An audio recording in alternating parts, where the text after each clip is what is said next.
Welcome to Codex, a history of video games. My name is Tyler Osby. And I'm Mike Coletta. And this week, we are here to talk about the Nintendo DS. But first, we got some fan mail here. We missed some Wii U games. Mike, you want to enlighten us? We got two separate emails. The first is from Matt from Japan, and then we also got one from Eric. And I don't know if he's comfortable with me saying his last name, so I'm not going to say it, you know? I don't want to blow people up like that, all right. You know? Yep. But we're going to go through Matt's games, and Matt and Eric overlapped and have like-minded thoughts, so I'm going to read them together when we get to those games. The first game is what Matt mentions is Yoshi's Woolly World. And this is, and I'm going to read straight from Matt's email because I want to give Matt the authorship credit here, okay? A Yoshi game that plays like a traditional Yoshi's Island style platformer. It features a unique yarn art style. I remember this game now that I think about it. And it looks really cool. There was also hand-knit yarn Yoshi amiibos released alongside the game. Oh, I didn't know that. Yeah, and there's also a 3DS port of the game with extra levels called Yoshi and Poochie's Woolly World. And there is a spiritual successor to the game that has just came out on the Switch called Yoshi's Crafty World. So if you're into arts and crafts and adorable cartoon dinosaurs, this is the game for you. I just played the demo for Yoshi's Crafted World, and man, it is adorable. It is probably the cutest game I've ever seen. You know, I'm all about cute games. They make my heart cry. Tears of joy. Yeah. Okay, the next one is Kirby and the Rainbow Curse. I think that's what it is, right? And this is a successor to the Kirby Canvas Curse for the DS. In this game, Kirby takes on the form of a ball, and you have to use the touchscreen and stylus to draw paths for help him navigate through levels. And it also features an adorable claymation art style. If you got Yoshi in a game, it's going to be an adorable art style. I think it's safe to say. Yeah, same with Kirby. It's the way to go. Okay. Pikmin 3, which is more Pikmin after the series skipped out on the Wii, and its biggest crime was it came out on the Wii U and no one played it, but hopefully it gets a Switch port, is what Matt says. You know, I actually did play Pikmin 3. It's the Pikmin I have played the most of. Really? Which isn't saying a whole lot because I probably put 2 or 3 hours into it. It was fun. It's another one of those kind of like cool art style, like it feels like you're playing with kind of action figures, the way they do a lot of tilt shift blurring, so that makes it feel like these are like small toys instead of like realistic things. I like that. It's fun. I like that a lot. Actually, I'm a big fan. Big fan of the crazy action figure-y art I got style. it for free somehow. There was some sort of promotion that they did, and there was like you can pick from these 3 games, and I think Pikmin was easily the better one. Oh, really? Oh, interesting. Yeah, but I don't remember what that promotion was, so that's how I got it anyway. Nice. Free promotions are always a plus. The next game is Bayonetta 2. And both Matt and Eric mentioned it. I'll talk about Matt's first. Matt says it was developed by Platinum Games and was originally canceled by Sega. But then Nintendo funded it and helped publish the game. It and Bayonetta 1 were re-released on the Switch as a double pack, and Bayonetta 3 is currently in development with plans to release on the Switch as well. Also, the character Bayonetta is a playable character in Super Smash Bros. For Wii U and is also in Smash Ultimate because Smash Ultimate has every single character in it. Okay. Yep. Eric mentions Bayonetta 2, and he says, I think one of the bigger things that we missed was the fact that not only did Nintendo fund the development to the sequel, but it was a very sexualized character for an action game, but that they actually partnered officially with Playboy for a fully condoned photo shoot for the game, like a not safe for work photo shoot. Wow. Where there's a model and she plays Bayonetta. He sent us a link. I clicked on the link. I wasn't afraid to click on the link, you know? And it's just like, it's not like naked or anything, but it's definitely like scantily clad. You know, it's risque. But yeah, it was definitely a strange chapter in Nintendo history, is how Eric put it. And I would fully agree. You wouldn't think Nintendo and Playboy would team up. You wouldn't, but hey, anything is possible in this new world. You know, in a beautiful world of the internet. Pokken, which is a Tekken-style fighting game with Pokemon. Matt brought that up. It was later ported to Switch. Then Matt also brought up Star Fox Zero. I can't believe we missed Star Fox Zero because I played that a little bit and I'm such a Star Fox fan. I just wanted to forget about that game, I guess. Yeah, it was met with harsh criticism as the game forced to use the Wii U gamepad to play. And the game played like a regular Star Fox game on the TV, but you'd have to use motion controls of the gamepad to aim your lasers, and more precisely aiming, you had to look down at the gamepad screen for a cockpit view, which seems difficult. Yeah, it was very weird. Star Fox Zero also included the Star Fox Guard as a bundled game, and this was like a tower defense style. I feel like we talked about this Star Fox Guard game. Did we mention that at some we point? didn't on the podcast. We talked about it after when Matt sent this email. I think I talked about it because I was like, man, it came with Star Fox Guard too. It was very weird how they included it, because usually when a game comes with like another game or like there's a second disc to it, they just include like 2 discs in the same box. But this one came in like a big box with 2 separate games. So it had Star Fox Zero and then Star Fox Guard, and they were just completely separate. It was very weird. Oh, this is the one that's like Five Nights at Freddy's security camera footage, it says. Yeah. Weird. What a weird choice. It's pretty weird. All right, the next game, and it was both Matt and Eric mentioned this, Captain Toad Treasure Tracker. It surprised that Tyler forgot to mention this. That's what Matt says. As it was originally a series of puzzle minigames in Super Mario 3D World. They turned these video games into a full-fledged game and released it on the Wii U, and there are also enhanced ports of it on the 3DS and the Switch. And then Eric said Captain Toad also deserves a mention. It was based on some extra levels in the already mentioned as great 3D World, but interesting enough to be different. The only Mario game where there was no ability to jump, which was a brave move, also a really great soundtrack. So thank you, Eric, for including that. That game has slipped under my radar because it's been released 3 times now, and as such a big Super Mario 3D World fan, I still have yet to play it. And I really love the Toad levels in Super Mario 3D World. I'm going to say... just a game full of them, so maybe I should pick this game up. I'm going to say you just don't like Toad. I'm going to start a rumor. That's not true. Toad's like my favorite. Okay, I was going to start a rumor. I guess I won't now. It was close. Thanks. Close. Okay. The final game is one that Matt mentions, and it's prepare for some spicy hot takes on this, and that's Tokyo Mirage Sessions Sharp FE. That's what it is, but it's like a hashtag sign. So I'm glad he put that in there because he knew I would screw it up. Thank you, Matt. You know I can't read very well. Okay. Tied with Super Mario Maker as my personal favorite Wii U game, Matt. Whoa. This is a collaboration between Nintendo's Intelligent Systems, which were the makers of the Fire Emblem series, and Atlas, who were the makers of the Shin Megami Tensei, or more recently, the Persona series. Oh, originally, you had my interest, but now you have my attention. Yeah, originally codenamed as Shin Megami Tensei X Fire Emblem, this project was reworked and became Tokyo Mirage Sessions TMS SMT. I see what they did. Oh yeah, okay. I see what you're doing. Okay. This was an RPG very similar to Persona games, where a group of teenagers work in the Japanese showbiz as pop stars, actors and actresses, and so on. When the characters enter the game's equivalent of the Shadow World, they battle mirages, which are like the demons from Persona. Using their own mirages, the characters transform Sailor Moon style into their Carnage forms, which resemble popular Fire Emblem characters like Chrom and Tharja, or is that how you say it? Tharja? I think so. I don't know. Battles are very similar to the Persona-style battle system, where you want to exploit enemy weaknesses using magic and abilities. The game also incorporates the Fire Emblem weapon triangle system of sword beats axe, axe beats lance, and lance beats sword. Exploiting weaknesses allows active party members as well as benched party members to perform follow-up attacks called sessions, some of which include brief musical interludes that deal a lot of damage. Also, battles take place on a concert stage, and the crowd in the background will wave glow sticks when you win. That sounds amazing. And here comes the hot take. This is the one game Matt hopes gets ported to Switch someday. Tokyo Mirage Sessions personally spoiled me for Persona 5, which released a year later, and so I think it's actually a better game than Persona 5.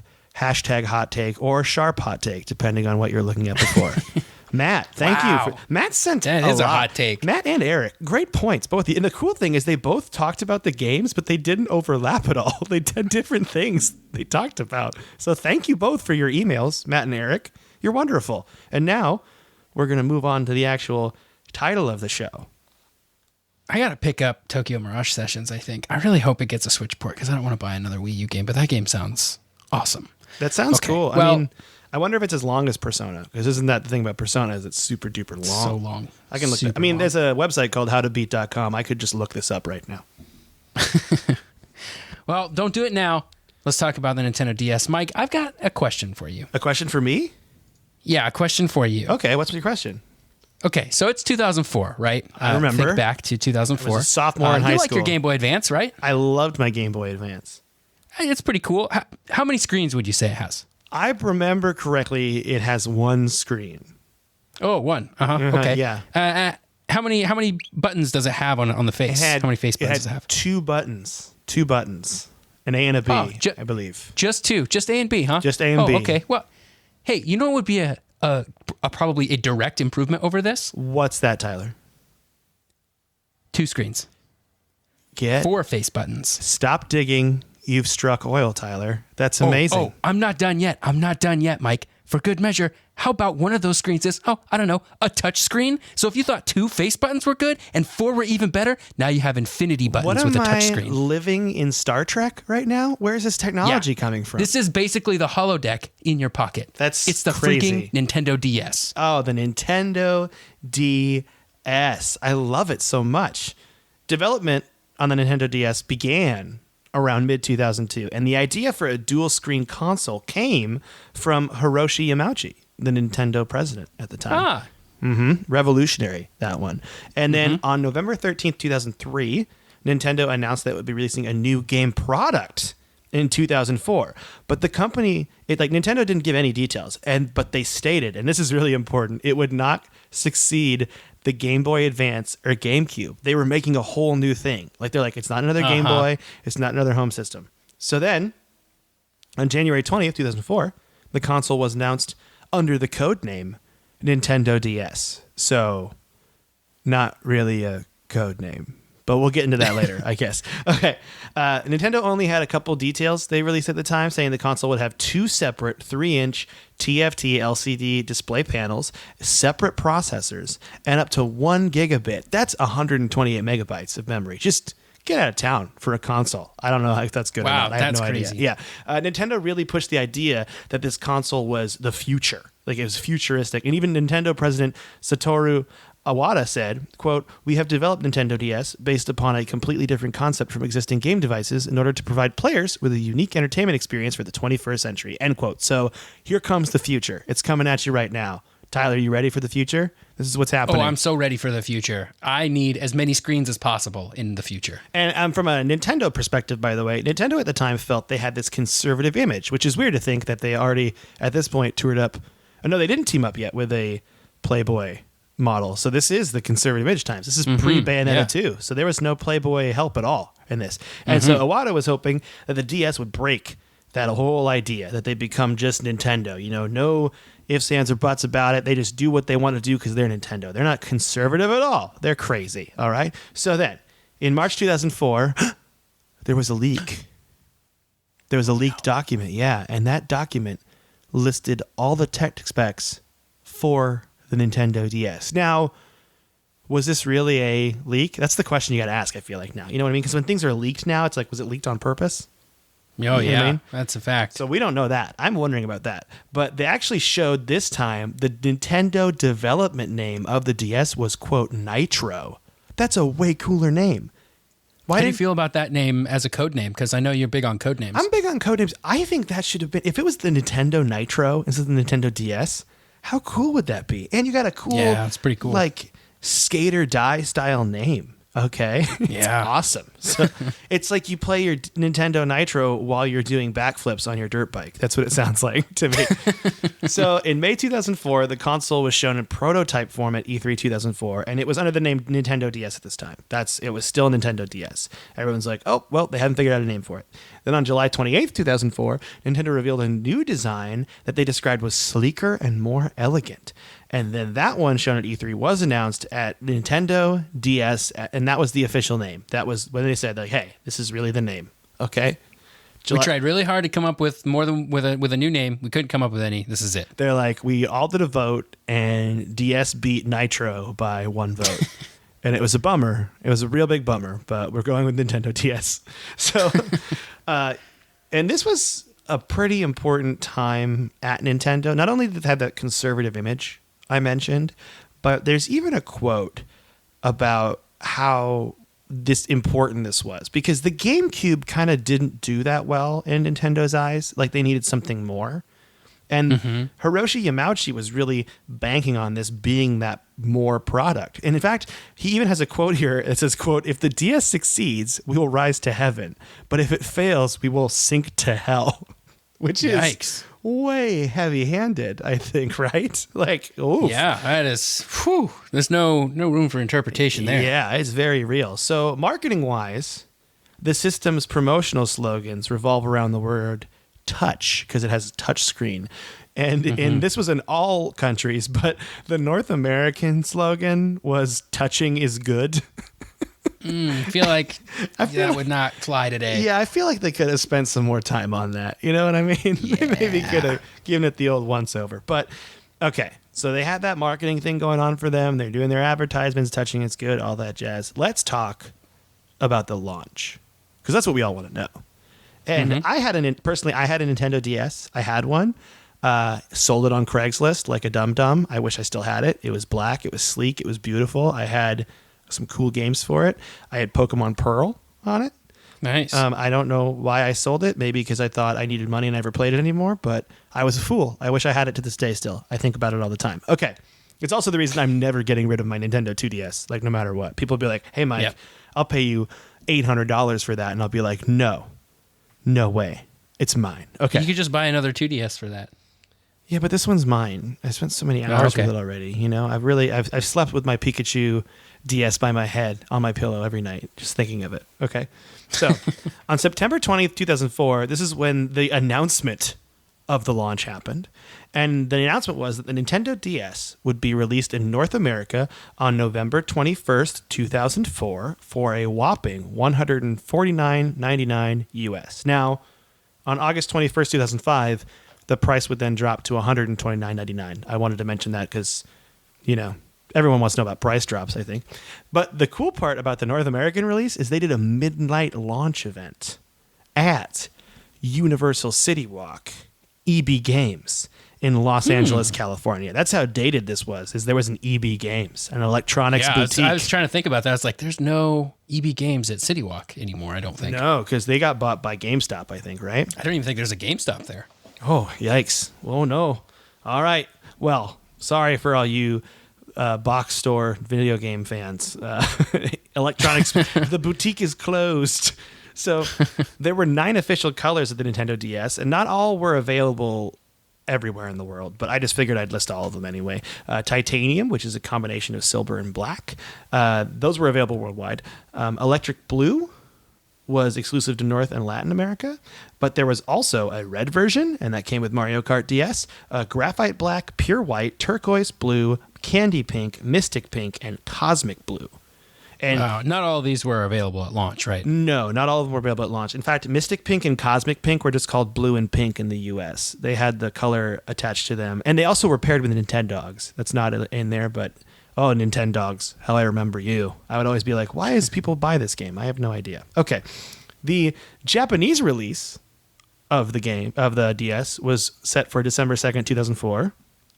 And whoa. So wait. So the DS came out in Japan after it came out in North America? And this was confusing to me because we looked up I believe in the Wii podcast, we said that the Nintendo Wii was the first system to release before in North America than Japan. And then this article said that. So I think we found an error in Wikipedia. No surprise there. But this actually came out first. This was released before the first time ever there was a North American release before a Japanese release was the Nintendo DS. Yeah. Well, so today we learned, and the internet was wrong. No surprises. Okay. So then on December 2nd, 2004, that came out for 15,000 yen. I don't know how much that compares with roughly $149.99 at the time. That would be my guess. In Australia, the release took place on February 24th, 2005. So like a whole what's that? That's like 3 months later. 2-3 months later. Yeah, for $199.95. And then the DS was released in Europe on March 11th, 2005 for £99 or €149.99. There you go. I got your Euro prices too. If you're a European person listening to the podcast, welcome. So, great. After receiving over 1 million pre-orders in Japan and North America combined, Nintendo had to put another factory online to fill all the orders, which is pretty great. They pre-ordered that many systems. Yeah. They managed to ship 550,000 units to the US and sold 500,000 of those in the first week. So it looks like they filled all the orders at least That's great. Yeah, so they did that. Nintendo purposefully launched the system close to Black Friday. That's something important to know because they're like, this is a shopping that's probably time. why it came out in North America first, is because they probably rushed that date so they could hit Black Friday. Yeah, and then they ended up selling 1 million units in North America by December 21st, 2004. Isn't that crazy? Wow. Yeah. That's only a month later. Only a month, but worldwide, they sold 2.8 million units by December 2004, which was Holy moly. 800,000 more than Nintendo's original forecast. They almost had 1 million more than what they forecasted, which is awesome because, again, this means they're rising to heaven and not descending into hell. So that's good. It's important. Yeah, it's important. So for the life of the system combined, and this is from March 2006, March 31st, 2016. This is the lifetime sale. So it's probably more than this by now. But Nintendo sold 154.02 million units. So the Nintendo Holy DS moly. is easily the best-selling handheld console to date and the second best-selling video game console of all time. What's sold better than it in a... I think it's the PlayStation 2. Right? That sounds right. Isn't it right? No, I believe that. I think that's me spitballing because I think the Wii hit 109 million in its life. Yeah. So it's got to be the PlayStation 2. All right. So let's talk about all the neat stuff the DS had. All right, because it was pretty neat. The DS first, and this is very important, had backwards compatibility with the Game Boy Advance, and it was full backwards compatibility. There was a GBA slot in the back of the console, as well as so you could play your DS games on SD cards. And then if you had your old Game Boy Advance games, you could just plug those right into the back. Played no problem. And if you're like, hey, I don't have any Game Boy Advance games, what am I going to use this slot for? Well, don't worry, because that slot also took the Rumble Pack, the DS Memory Expansion Pack, and the guitar grips for Guitar Hero on the Tour series. Oh, wow. Wow. Guitar Hero on Tour. I remember that game. I remember my friends and I called it Hand Cramp Hero back in the day because that thing was pretty rough. Hand Cramp Hero is my favorite.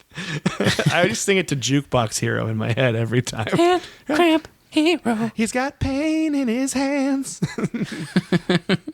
All right, another cool thing about the DS, and this is big, it was region free. Any DS game from anywhere in the world will play on any DS from anywhere in the world. As it should be. And this is going to come into play at the very end of this podcast when we talk about something that happened with the DS. So the DS also had multiple accessories. And I mentioned the Rumble Pack and the Memory Expansion Pack, but it also had a headset with a microphone. It had a Wi-Fi USB connector that you plugged into your computer.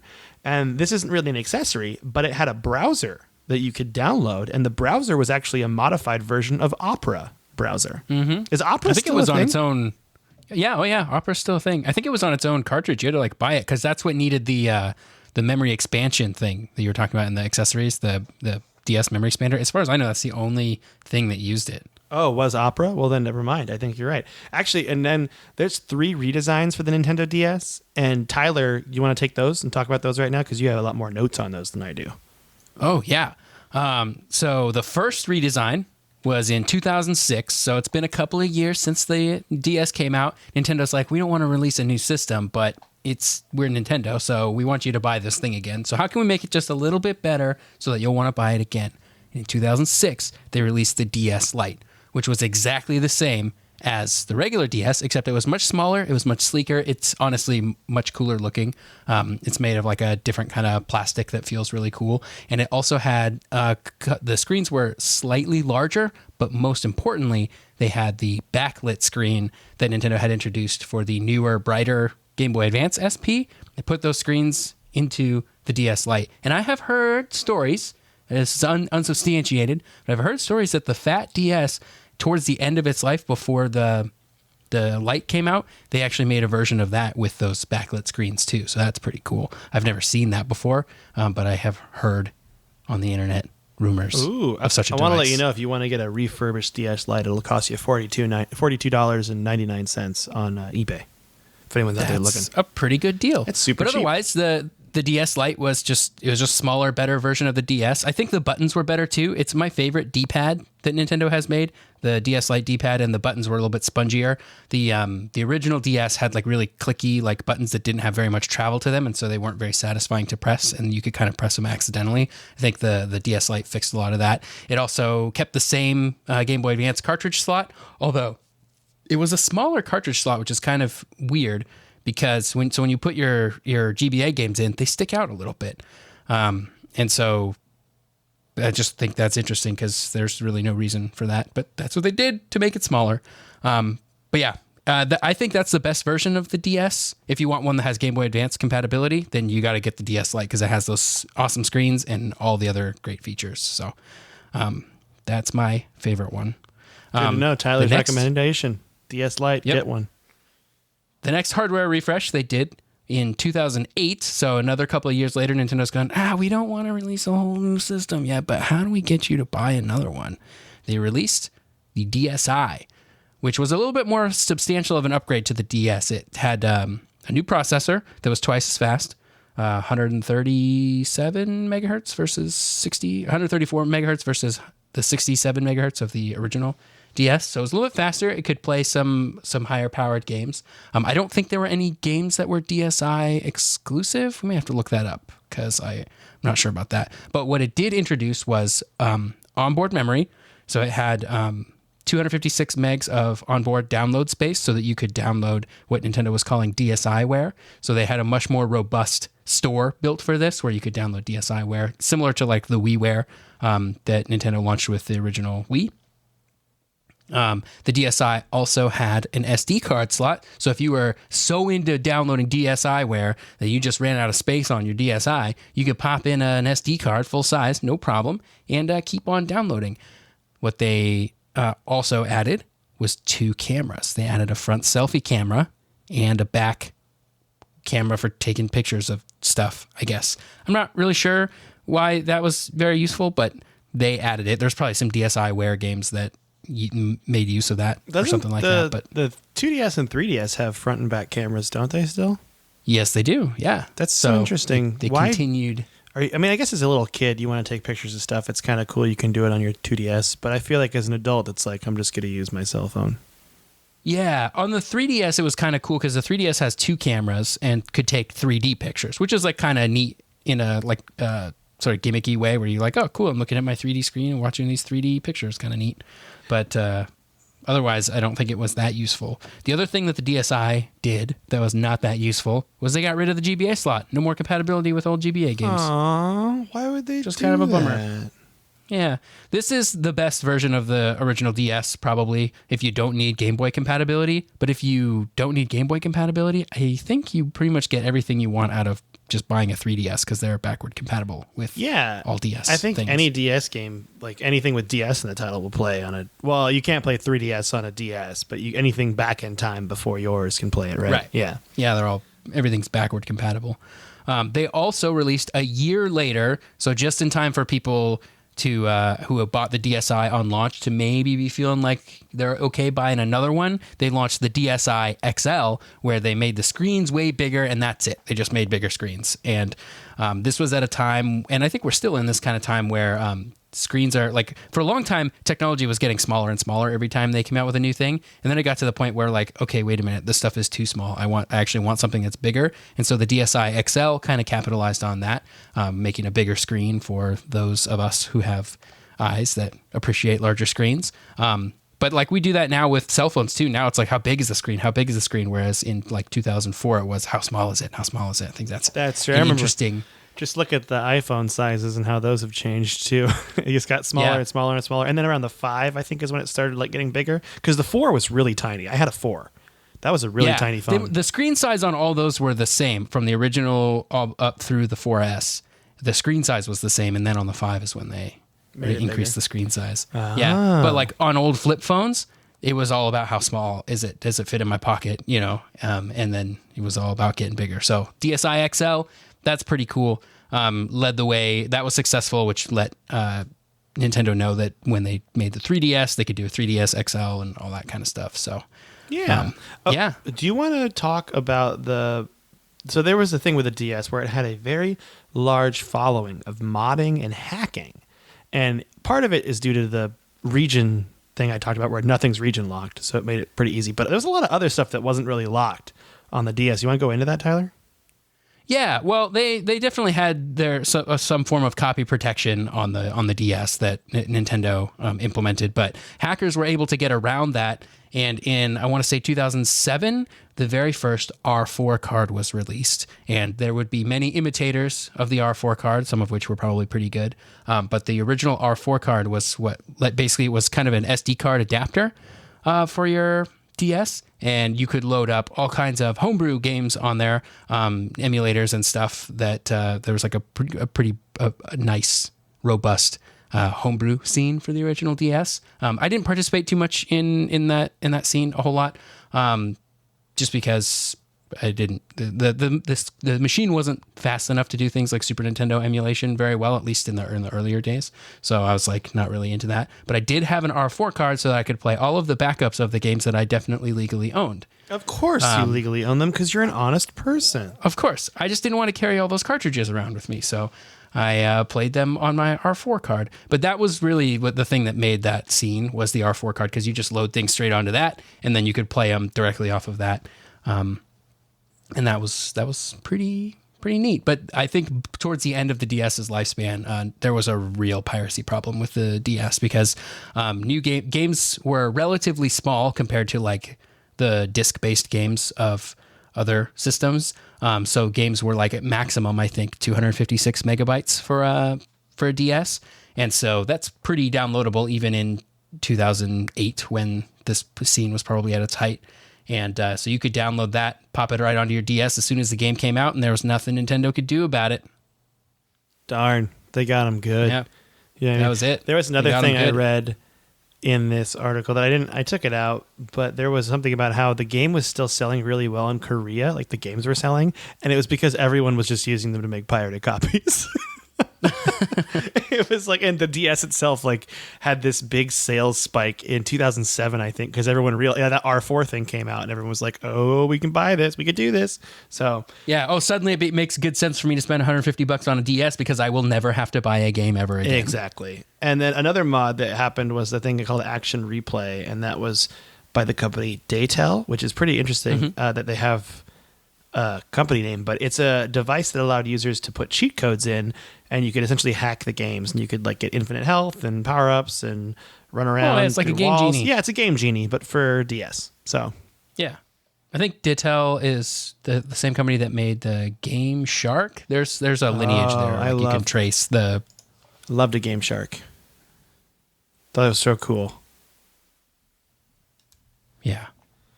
The Game Shark brand is currently owned by Mad Cats. Oh, rest in peace. Oh, Mad Cats.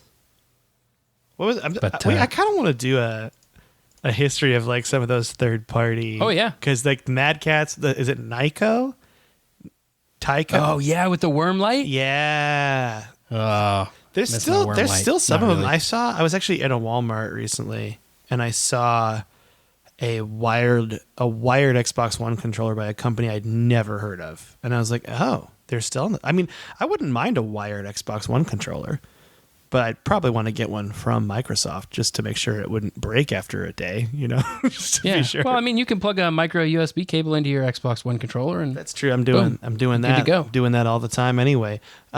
Okay, so that's our history on the DS, but next week we'll talk about the games, and there's going to be so many games, and we're probably going to miss some. But now that we have our unofficial street team out of Eric and Matt, that's what I'm going to call them.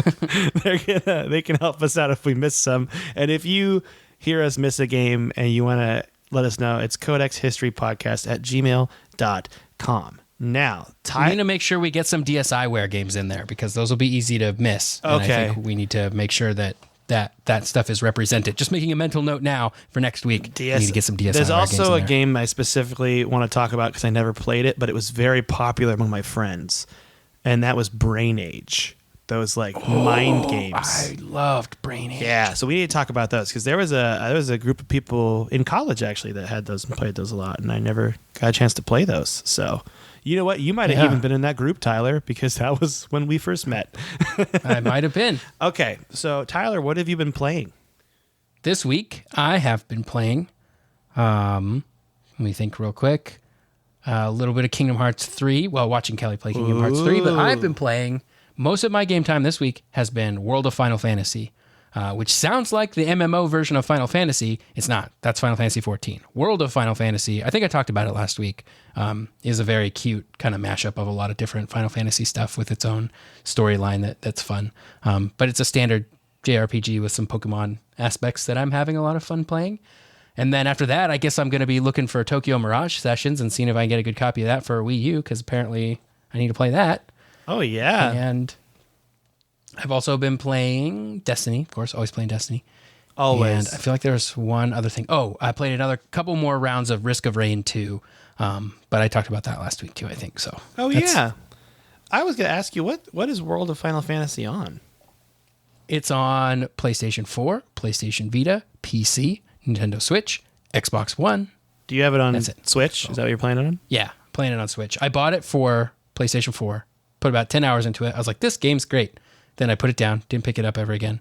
And then it came out on PC, and I was like, oh, I still want to play this game. Should I buy it on PC? And I didn't buy it on PC. That was a good move because they released it on Switch, and now I've realized that I just want everything on Switch. Switch is the best. Still thinking about getting one of those, but I got a new toy to use when I'm gone, and that is I bought a nice gaming laptop. That's what I'm actually recording on right now, and that's what I'll edit all the podcasts on. It's kind of like a thing my old laptop was very much, it wasn't bad, it was just roughing it, and I'm actually going to fix it up and give it to my mom, because she's like, will that be fast? I'm like, well, let me put a solid state drive in that for you, mother, and then it'll be great for what you need. Yeah, so I'm going to do that with this old one. And then I realized it's cool because I don't even have to move my files over. I can just leave them on that hard drive and then get an enclosure. It's going to be great. But oh, nice. Yeah, so because that's where all our old podcast files are at. So I'll definitely be doing that. But I'm going to save them in a different place first. Don't worry, Tyler. We won't lose it. I'm going to upload those to Google Drive or something before I experiment with the new hard drive. But I've been actually bought on Xbox One. There was a sale. And I've been wanting to buy this and replay it for a long time. And I got Skyrim Special Edition. Ooh. And I'm having a great time. Love Skyrim. I'm having a great time with it. I've been just like kind of playing like an hour a day or like even like 30 minutes a day, just kind of like doing a dungeon and then stopping. And I could just see myself doing this for like a year or two, just picking it up, putting it down. It's great because I've already beaten the game and I'm just having a really good time replaying the old missions that I love. Like I just became a werewolf again. Oh, so great. Yeah, Skyrim is really one of those like just you can constantly come back to it whenever you're feeling like it. Like there's just always like a Skyrim itch that needs to be scratched. Yeah, and I'm also playing it in a very different way than I usually play. I'm doing that on purpose. I am building a battle mage character because I never use magic at all. In Skyrim, in Elder Scrolls games, I never use magic. And so I made a Breton, and I have destruction, conjuration, and then also I'll do a little alteration and stuff on there too, as like my main magic skills. But I am loving just like conjuring up flame Atronach ladies and just sitting back while they fight for me. It's great. It's perfect. But yeah, it's been really great. And I'm actually thinking too, because it comes with all the expansions on it, and I'm going to become a werewolf like I am. I'm going to get that tree all the way to the top, and then I'm going to become a vampire in the same character, I think, and switch over. Wow, werewolf and a vampire. Yeah, because you can switch over when you have the Dawn Guard expansion, which is cool. Ooh. Yeah, it's pretty neat. I haven't played any of the expansions. I should get back into that. Oh, man, I've never played the Solstheim one, the dragon something one. I forget what it's called. It's like the one where you can like ride dragons or something like that. It's like the last expansion. But I actually remember because the Island of Solstheim was a DLC for Morrowind. So I actually been to Solstheim before, but I'm going to go to it again in a new game like hundreds of years later, and I'm super excited. I just love Elder Scrolls, I think, man. It really does it for me. Like a lot of games like that, I turn podcasts on and listen to those while I play. This one, I just listen to the story and the music. I'm just really into it. Yeah, it's on Switch too. Maybe I'll buy the Switch version. Oh, you could get that Switch version, and then you could just play Skyrim anywhere. Mm-hmm. What's the battery life like on the Switch when you're playing it just off of the... It's not like original Game Boy levels. It's probably like 4 or 5 hours, maybe 6. So like it depends on what you're doing. If the game is more intense than other games, then you'll get like 4 or 5 hours. But you can get like 6 or 7 on some games. For like a flight, that's perfect. Oh yeah, I think it's fine because I mean the idea is that you're sort of playing it half of it. Half the time I'm playing in portable mode, half the time I'm playing when it's hooked up to the TV, and when it's hooked up to the TV, it's charging, so it doesn't leave its base for very long. Nice. Do you take it to work with you? Sometimes, but I don't really have a whole lot of time to play at work, so that's true. I take it with me under like I'm like, yeah, and then at lunch I'm gonna play Switch, and then I end up just eating lunch and not playing Switch. We all live that life. Well, this is yeah, and then Tyler and I are also still playing Destiny 2 and getting annoyed with the Reckoning, only because we're getting match made poorly. It seems like, I don't know. I want to blame my teammates. I'm sure it's because Bungie hates me. It's because Bungie hates me personally. Oh, it's you personally. Tyler, you get the worst. Because I logged in without Tyler, and then I beat it. I got lucky, I should say, and I found three good teammates, and we just beat it 4 times in a row. It was really lucky. Nice. And they wanted to keep going, and I was like, guys, I just hit my bounty. Goodbye. But yeah, it was pretty fun. So we'll play that. We'll beat that, though. We'll get that done for you, you know? We got to get all those armors. Yeah. That's right. And I just got my first piece of 290 gear, so I'm getting close to that or 690 gear, not 290. 690 gear. I'm getting close. I'm feeling it. You're getting there. Cool. Well, I think that's all for today, right, Tyler? You got anything else to add? Yeah, I think that's it. I'm excited for next week because I got a lot of DS games that I loved, and it's the DS is just that period of my life where I played a lot of DS. It's just like a very happy time for me to think back on too. So I just enjoy thinking about the DS times. Get ready for a total nostalgia cast. All right. Let's do it. You can always contact us at codexhistorypodcast@gmail.com. You can tweet at Tyler at SneakerElf with ELPH. You can tweet at me at Mecoletta, MECOLETTA. And then you can also just rate, review, and subscribe to it on whatever podcasting service you use. That helps us out a lot. And with that, I think we're done. Do you want to say bye to the listener, Tyler? Yeah, bye to the listener, Tyler.